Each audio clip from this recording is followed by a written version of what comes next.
Pour coder les images, il y a plusieurs solutions. Prenons le choix du bitmap qui signifie carte de bits. C'est le codage le plus simple. L'image est décrite point par point. Les points d'une image sont appelés des pixels, contraction orale de Picture Elements. En couleur, chaque pixel est décrit par 3 valeurs. La première valeur donnant l'intensité du canal rouge, la deuxième du canal vert et la troisième du bleu. Le codage de l'image se fait en écrivant successivement les bits correspondant à chaque pixel, ligne par ligne, en commençant par le pixel en bas à gauche. Les images bitmap sont donc construites avec 3 paramètres, le nombre de colonnes, le nombre de lignes et le nombre de couleurs par pixel. Le produit du nombre de lignes par le nombre de colonnes, par exemple 1920 par 1080, donne la définition de l'image, en l'occurrence ici la Full HD. Pour numériser l'image ou le document, le scanner va l'éclairer.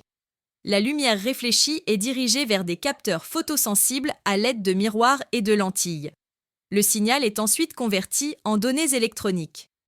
La prise de photos numériques fonctionne de la même manière en captant les émissions naturelles de lumière et en transformant les variations de l'onde en signaux électroniques, des 0 et des 1. Le son est une vibration mécanique qui se propage dans l'air ou dans un autre milieu, fluide, solide. À l'aide d'un micro, un son peut être capté et converti en un signal électrique. Ce signal va être modélisé mathématiquement par une fonction, représentant par exemple une tension électrique en fonction du temps. L'échantillonnage consiste à relever différentes valeurs de la tension à intervalles de temps réguliers. Ces relevés permettent de convertir le signal analogique en une suite de nombres.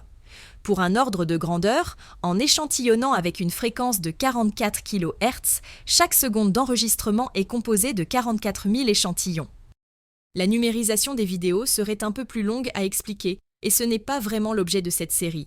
Ceci étant, si vous saisissez l'image et le son, en combinant les deux, vous ne serez pas loin de la vidéo.